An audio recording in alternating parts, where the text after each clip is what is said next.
Thaddius called me on Tuesday afternoon, his voice oozing with that familiar boardroom charm I knew all too well. Mother, we've arranged a family meeting for this weekend to go over your care plan.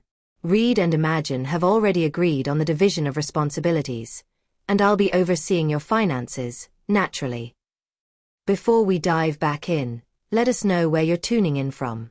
If this story resonates with you, don't forget to hit that subscribe button because tomorrow, I've got something even more special lined up just for you. Eloyne Blackwood, a woman of strength and principle, had come to the end of her journey. Diagnosed with a terminal illness, she was faced with a choice that no one should have to make: the kind of treatment that would prolong her life, or a decision to embrace what little time she had left with clarity and peace. It was a quiet afternoon when Eloyne shared her decision with her oldest friend, Aviva. The two of them had spent countless hours discussing the meaning of life, legacy, and the idea of leaving something behind that truly mattered. Eloyne, her mind sharp despite the diagnosis, was leaning toward palliative care instead of aggressive treatment. She didn't want to spend her final months in pain and confusion, fighting for a few extra weeks of life when she could spend her time with more quality, surrounded by the things she truly valued. Quality over quantity, she had said simply to Aviva, who nodded in understanding. Aviva knew her well enough to understand the weight behind those words. Eloyne had seen far too many people suffer unnecessarily in the name of extending life. She didn't want that for herself. 3 months of full clarity, of enjoying her remaining time in comfort, was more precious to her than 6 months spent in a fog of medication. That afternoon, Dr. Kincaid arrived, his leather medical bag in hand, his demeanor calm and professional. He was there to discuss her options: aggressive chemotherapy and radiation, which could possibly extend her life by 6 to 12 months, or the alternative, which was a focus on palliative care. This would not add time to her life, but it would ensure that she remained comfortable, clear-headed, and pain-free for as long as possible. Chemotherapy and radiation, Dr. Kincaid explained, are the standard options. Some patients have seen life extended for a few months, but the side effects are considerable. They affect quality of life in significant ways. And the alternative? Eloyne asked, though she already knew the answer. Palliative care, he responded, his voice gentle, focused on comfort, pain management, and dignity. It won't extend your life, but it will allow you to live as fully as possible in the time that you have.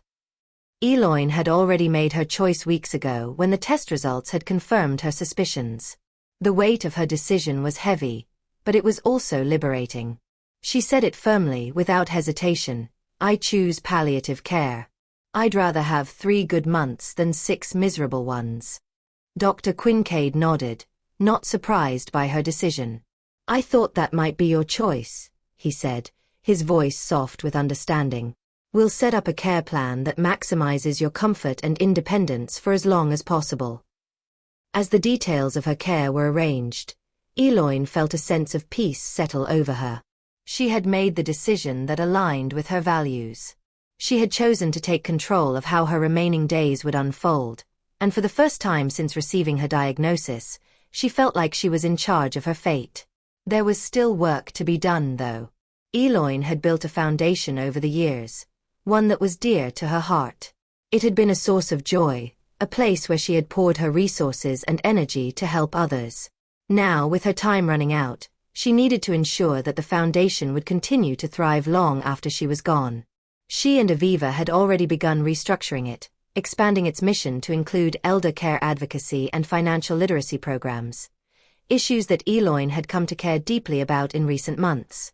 Later that afternoon, as the two of them worked side by side, reorganizing the foundation's plans, Eloyne received a call from Imagin, her daughter. It was the first contact since the emotional confrontation they'd had the day before. Should I give you privacy? Aviva asked as she gathered her papers. Eloyne thought for a moment, then shook her head. No need. This won't take long. She picked up the phone and answered with a neutral voice. Hello, Imagin. Her daughter's voice came through, cool and formal.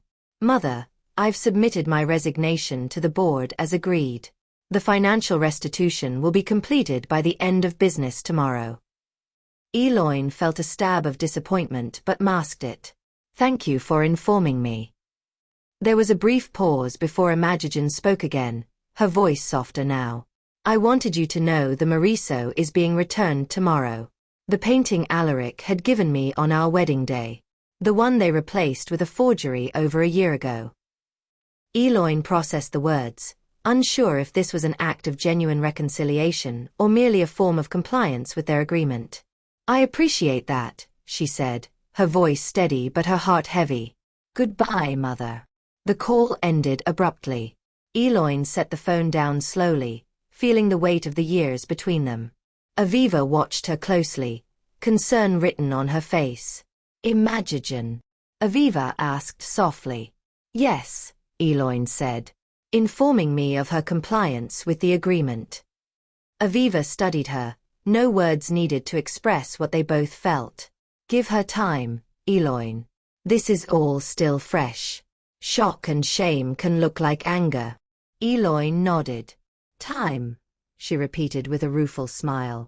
The one thing I don't have. The following morning, Eloin continued to embrace her final chapter with resolve. Despite the fading strength of her body, she remained committed to her work. The foundation, her legacy, and the relationships that had shaped her life were all that mattered now. Even as her body began to betray her, her mind remained focused on the tasks at hand. She had a clear vision for the future, one that she would see through, no matter the cost to her energy. Aviva, ever by her side, was her anchor, supporting her not only in the practical aspects of her care but also as a confidant in her most vulnerable moments.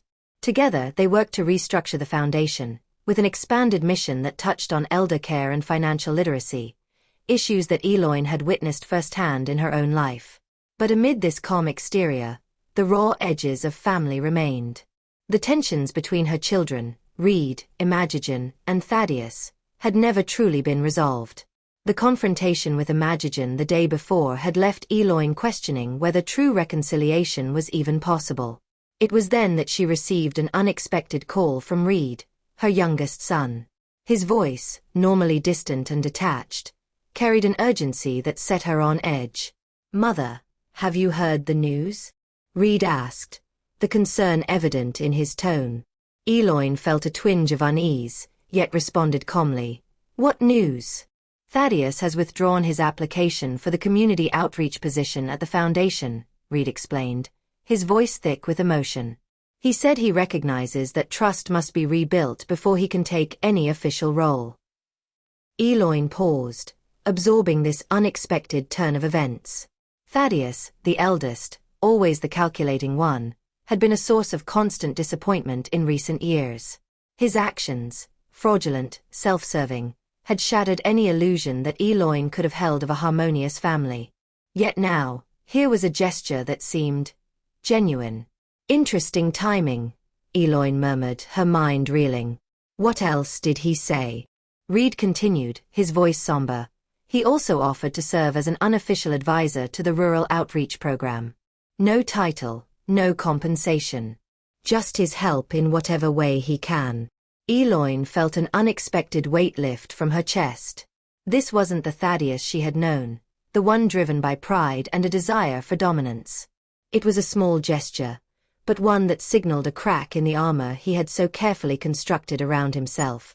Perhaps, Eloin said quietly, there is more to him than I thought. Reed, sensing her cautious hope, added, I think he wants to change. At least, he's trying. Later that day, as Eloin sat in her favorite chair by the bay window, her mind was awash with conflicting emotions. She'd spent years shaping her children, guiding them, setting an example of integrity, of what it meant to live with purpose. Yet now, with her time limited, she was confronted by the possibility that her work wasn't finished. She still held hope, however fragile, that her children might finally grow into the people she had always believed they could be. The phone rang again. This time, it was Imagin. Eloin's heart tightened as she answered, bracing herself for more formality. Mother, I've submitted my resignation to the board. I've accepted a significant reduction in my income to focus on the legal aid clinic we discussed. The foundation board will vote on my proposal today. Regardless of their decision, I am committed to this path. Eloin sat back in her chair, stunned. Imagin's voice was measured, but there was something unspoken beneath her words, something that Eloin hadn't expected, genuine remorse. I understand this isn't atonement, Imagin continued, her tone softer now, almost vulnerable. I know that no single action can erase what's been done. But I hope this is a step toward becoming someone you might one day be proud of again.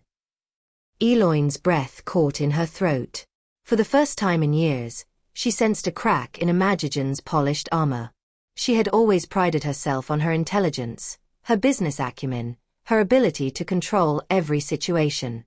But now, she was offering something different, a chance at redemption, at restoring the values Eloin had worked so hard to instill in her children.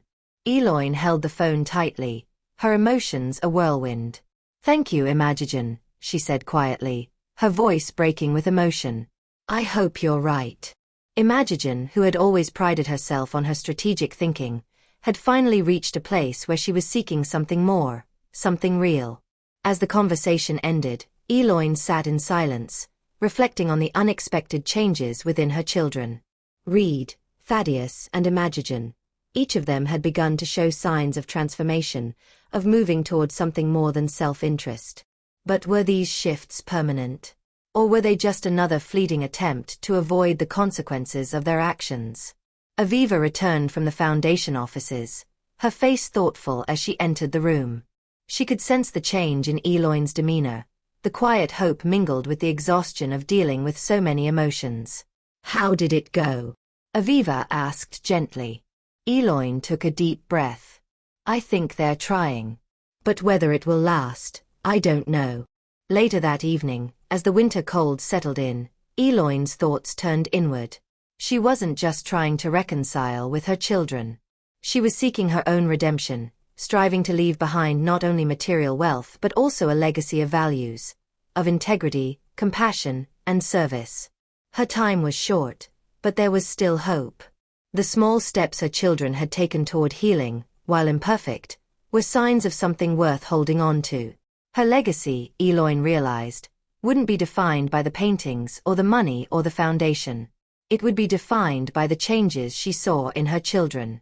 Even in their imperfect, flawed states, there was potential for something beautiful to emerge.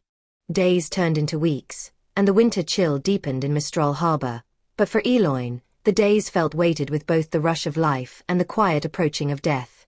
Hospice care had officially begun, and each day, new shifts in her condition became more apparent. The pain in her abdomen, constant now, ebbed and flowed, but she was determined to remain present, not just for her work at the foundation, but for her family. The words home hospice still lingered in her mind, but it was more than just the physical reality of it. It was the preparation. What would she leave behind? Would her children find their way, or would they remain entangled in their mistakes? Imagin's progress with the legal aid clinic had continued, though Eloin watched with cautious optimism. While her daughter's transformation seemed genuine, Eloin couldn't help but question the timing. Could the clinic, a project Imagin had designed with meticulous care, truly be a step toward redemption? Eloin had seen many such changes before, strategic, purposeful, and self-serving.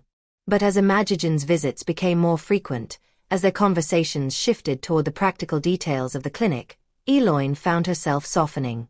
Perhaps, just perhaps, there was more to this than a mere strategic move. The day Imagin had proposed the clinic, she had been prepared, delivering the idea with the same sharp professionalism that had once defined her. Yet, Eloin could sense the subtle vulnerability beneath her well-crafted words.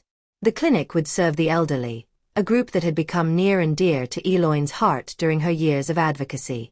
Imagin had spent her career defending the wealthy, the powerful, but now, her eyes seemed focused on those who couldn't fight for themselves. Perhaps there was room for change. Eloin had no illusions. Imagin's past actions couldn't be erased by one act, no matter how well-intentioned. But the seeds of change had been planted. The hard part was figuring out if they would take root or wither in the face of adversity. The cynicism in Eloin still whispered, but the mother in her held out hope. And then, Reed's unexpected idea had shaken something loose in Eloyne's heart. It had been a routine visit, just another afternoon when Reed arrived with homemade soup and fresh bread from the bakery. But as they sat down to share the meal, Reed began talking about the foundation, about its future, about something he'd been thinking about for weeks. "I've been thinking about starting a mentorship program," Reed said, his voice earnest. "A program for young people interested in photography. I want to use the foundation's resources to provide mentorship, equipment, and exposure for teens who want to learn. I think it could help bring the arts back into the community, especially now with everything going on." Eloyne paused, her spoon halfway to her mouth. She looked at Reed, really looked at him, and for the first time in a long while, she saw not the son who had spent years in the shadows of his siblings but someone who had finally found his own way. A quiet, unexpected burst of pride surged within her. "That's an excellent idea," Eloyne said softly, placing the spoon down. "The foundation is about community, about investing in the future. This could be part of that legacy." Reed smiled, a rare expression of relief on his face. "I want to do something meaningful, Mom. I want to make up for the things I've missed." Eloyne reached across the table, placing her hand over his. "You're doing that now. Just keep going." As the days went by, Eloyne noticed changes in Reed that she hadn't seen before. He visited her more often, talking about his work with the foundation, about his plans for the mentorship program. He'd shown her photographs, stunning images of the harbor at dawn, the landscape bathed in the soft light of early morning. For someone who had always hidden behind the mask of business, Reed was opening up. The passion he had for the arts, the need for expression, was clear in his work. Eloyne realized that he had been hiding parts of himself for years, as if he was afraid to show his true nature. Now, at least, he was starting to trust in that truth. And perhaps, Eloyne thought, that was what mattered most. Not the program or the future of the foundation, but the changes she saw in her children. They were flawed, yes. But they were evolving, each in their own way, and perhaps that was enough. However, even with Reed's growth and Imagin's efforts, Eloyne felt a pang of worry regarding Thaddius. The eldest, the one who had always been so sure of his position, now seemed increasingly uncertain. After years of asserting control and building his empire, he was faced with the consequences of his actions. But was this a genuine transformation or merely a tactical move to salvage what he had left? Thaddius had approached Reed after a business meeting, asking about Eloyne's condition, offering his concerns. That was a shift in itself. Thaddius had never been one to express concern for anyone but himself, but his approach was still calculated, and Eloyne couldn't help but wonder if this sudden softness was more about gaining favor than about true remorse. Then came the news that Thaddius had withdrawn his application for the Foundation's Community Outreach Director position, a position he had applied for in the wake of his community service requirement. Reed had told her of this, but his voice had been tentative, unsure of what to make of it. Thaddius was stepping back, acknowledging that he needed to rebuild trust first. The sudden humility was unlike him, and Eloyne wasn't sure whether to be relieved or skeptical. And yet, as she sat in the morning room later that evening, contemplating the twists and turns of her children's lives, Eloyne realized that perhaps this was the beginning of something more. The family, fractured and bruised as it was, might just have a chance at healing. If her children could take these steps, however small, toward genuine redemption, then perhaps all the pain, all the betrayal, hadn't been for nothing. There would be no fairy tale ending. No perfect resolution to the years of conflict. But as she watched the snow fall gently outside, her body weary but her heart full, Eloyne knew that she had done what she could. The legacy she would leave was not one of material wealth, but of integrity, of lessons learned, of connections made. The work wasn't over, but she could rest now, knowing that her children, her true legacy, might just find their way. As November deepened, the quiet of Mistral Harbor settled over Wisteria Cottage. Each morning, Eloyne awoke to a world that seemed more distant, each breath more labored than the last. Hospice care had become her reality, but there was a peculiar sense of peace in her acceptance. The daily visits from the nurse and Dr. Quincaid, though necessary, allowed her to focus on what mattered most: her family, her legacy, and the final steps toward resolution. Her children, despite the deep wounds of the past, had begun to show signs of something more than just compliance. Reed's commitment to the mentorship program was growing. Every day, he would visit, often bringing a fresh batch of photographs or talking about the teens he hoped to mentor. His eyes, once filled with the cold detachment of someone who had learned to bury emotion under layers of expectation, now shone with something approaching hope. Eloyne had come to realize that Reed, though slower than the others to change, was evolving. He was not the son she had imagined, nor was he the one she had hoped for, but he was the one she had now, and that was enough. Then there was Imagin. Eloyne had initially viewed her daughter's efforts with skepticism, uncertain if Imagin's new path, focused on the elderly legal aid clinic, was born of genuine remorse or simply strategic maneuvering. But with each visit, each shared detail about the clinic's progress, Eloyne saw a subtle but undeniable shift. Imagin wasn't just fulfilling her obligations. She was actively creating something that could have a lasting impact. The professional facade she had worn for years was starting to crack, and in its place, Eloyne began to see a softer, more reflective version of the daughter she had always known was inside. The shift in Thaddius, however, was the most difficult for Eloyne to grasp. Her firstborn, the one she had always expected the most from, had been so enmeshed in his power struggles and his need to control that she hadn't truly seen him for who he was. Now, with everything at stake, Thaddius was finally showing signs of vulnerability. The announcement that he had withdrawn his application for the Foundation's leadership position, while not entirely surprising, felt like a seismic shift in their relationship.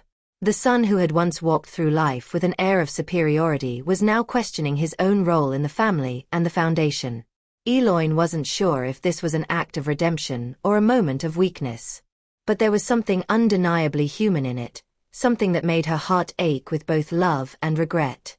She knew that Thaddius had always believed in results, in power, in success. What had she instilled in him that made him feel that the only way to matter was to dominate? She had never wanted that for her children. All Alaric, despite his own flaws, had believed in a different path, a path where integrity, compassion, and creativity were the true measures of success. And in this, Eloyne could only hope that the seeds of that philosophy were beginning to take root in her children. But it wasn't just her children that were changing. The Foundation's restructuring was taking shape, albeit in a way Eloyne had never imagined. She had thought her time would be focused on finalizing the recovery of the missing artworks, on creating a legacy that would outlive her. Instead, she found herself placing trust in others, people who had shown they were capable of handling the responsibility. The team she had assembled, including Reed and Aviva, were taking on more and more of the decision-making. Despite her illness, Eloyne's presence in the Foundation's matters remained vital. She still led the meetings, still provided guidance where needed, but there was a sense of inevitability in the air. She would not live to see the fruits of her labor, not in the way she had once envisioned. And yet, she could feel the Foundation growing into something bigger, something more resilient, something that might just outlive all of them. As her condition worsened, the calls for meetings became more spaced out. Dr. Quincaid had quietly shifted to focusing on comfort, ensuring that Eloyne's pain was manageable, that her dignity remained intact. Hospice care became more of a routine, the nurses coming and going, adjusting medications and offering small comforts. But it was the moments spent in silence, in reflection, that Eloyne found most precious. The time when she could just watch the harbor, when the world outside continued to turn despite her diminishing presence in it. Reed, Imagin, and even Thaddius had been taking their roles more seriously, growing into their responsibilities at the Foundation. Reed's mentorship program for photography was becoming a reality, and Imagin's legal clinic was progressing, gaining traction within the legal community.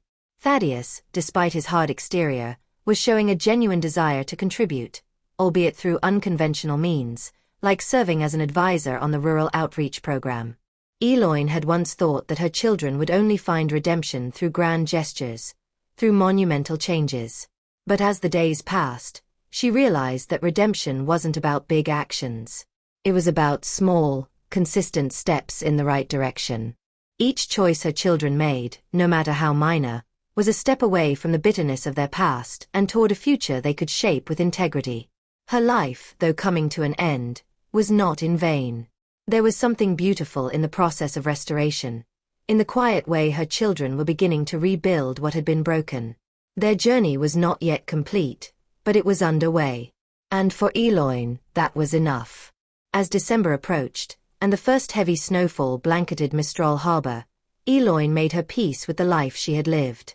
It wasn't a perfect life, nor was it a perfect ending. But it was hers, filled with triumphs, mistakes, love, loss, and, above all, a sense of purpose. She had laid the foundation for something lasting, something that would continue to grow long after she was gone. And that, perhaps, was the truest legacy she could leave behind.